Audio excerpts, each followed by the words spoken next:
Hey YouTube, what's up? This is Ben from shouldigetit.com, and in this video I want to show you guys some photos I took with the Canon SL2 and the 10 to 18mm lens on the scene mode, so not even manual mode. You don't have to be super fancy and professional, and I want to show you guys how to add a little bit more oomph and flavor to your photos. So this photo you're seeing right here, this is what it started off as. This is probably what you're shooting. It looks okay, but I'm going to show you how to get it from this to this in Lightroom, and as you can see, now the photo looks pretty good. So I have it actually set as my phone wallpaper and my MacBook Pro wallpaper. And if you guys want to download it, the link is in the description. But instead I want to show you how you can take your own photos like this and add a little bit of pop to them. So real quick, just that setup again, Canon SL2, 450 bucks.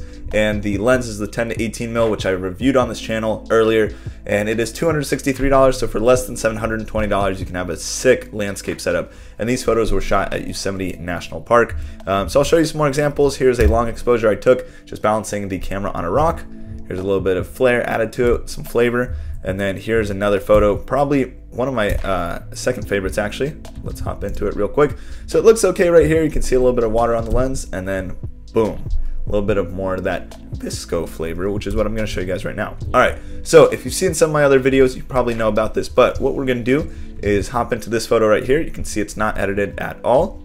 We're going to hit D for develop on the keyboard, and then you can see in my presets, I have these VSCO style presets, which I downloaded from Nate Cam. If you guys message me on Instagram at Ben Robinson Photography, I'll shoot you the link to these. They're free, they're super good, but you can see they're a little bit too much. Like, they're just overly aggressive for me. And so what I'm going to do is use the fader plugin, which is a free plugin, to get this same effect but with a little bit less, and then we will do our tweaks in the on the right side tab. So you can see SP05 is kind of my favorite flavor here. SP04 actually looks really good too. You can see the waterfall a little bit more there, but what I'm going to do is type in fader into my search bar, and this is after installing the fader plugin. So then you can go to file, plugin extras, and the fader once you have it installed. And I have a video about the fader plugin on my channel as well.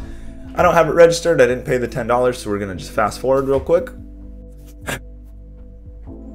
Alright, so now we have the fader open, and we can just go to folder. I have these VSCO style presets. We're gonna do SP05, and as you can see, I can either go really heavy with the preset, or I can go even lighter to just give it a little bit of strength. So what I'm gonna do is probably right around 75%, maybe 82, that looks good. Alright, so now we can already see our before and after. Got a lot more flavor, but I want to bring the shadows up, so I'm just going to bring the exposure of the whole thing up. I think that looks a little bit better. Close this sidebar here. And then I want some more texture, so using this new texture slider, you can see if we zoom in and it loads, we can add more texture. This is kind of like sharpness, and you can see how it's different from clarity. Clarity is just going to give it a lot of raw punch. Clarity does look pretty good here on the landscape, so we'll do a little bit of clarity, a little bit of texture. So we can see 1 and 2, it looks much better already. Then we can control the blues by going into HSL, and then we can go to our blue luminance. So we can bring down how bright the sky is, or we can bring it up depending on how bright we want those blues. So I want it maybe a little bit darker even, right there. And then we can do the same thing with the greens. And you'll see that when we change the greens, it basically just changes how bright these leaves are down here. I want them a little bit brighter. I think that's good there. So if we press Y, we can see the before and after of the image, and boom, it gave it some nice flavor. Now, what we can do is also play with the calibrations of the colors. So if I bring down the blues, you'll see it's a little bit more grayscale. It's not necessarily black and white, even with the saturation of the blues all the way down, but it loses a lot of color. And then if we want really punchy colors, we can bring this blue calibration up. Same thing with the greens, if we want the greens to be a little bit less powerful. And I'm pretty happy with this image right here. Now what's cool is we can take this effect, and instead of waiting for the fader to reload again and again and again, we can simply go back to our grid by pressing G, and then right click, develop settings, copy settings, check all, enter for copy. And now we're going to take this image and do the same thing. So we're going to right click, develop settings, and we're simply going to paste the settings here, and boom, but you can see it is way too bright. So we're going to go back in and customize, bring the exposure down. And I'd say right here is good. So that quickly we just went from this shot to this, super quick. And you can see I have the water spot on the lens right here because there was of course a lot of water misting off the waterfall. To remove that, we're just going to hit Q for our spot healing tool, and I can just select right here and then select right there, and let's fix this one, delete it. Whoop.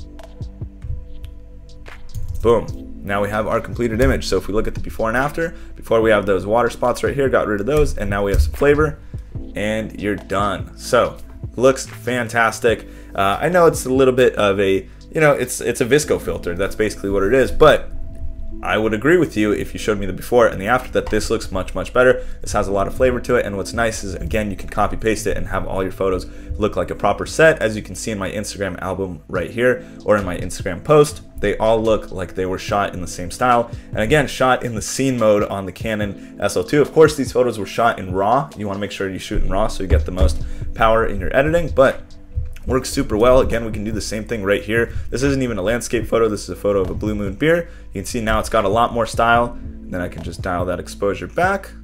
And if we want to make the bottle even brighter, we could just take a brush, do exposure, brush right here on the Blue Moon logo. Whoop. And just real quick, I'm gonna take all this. You can see it's way too bright right now, but that way I can see what I'm painting. I have my exposure set to plus 1.77 stops. But we're just going to go in right here, make it maybe close to a stop, add a little bit of contrast, and now we can see with that brush off, that's what it looked like.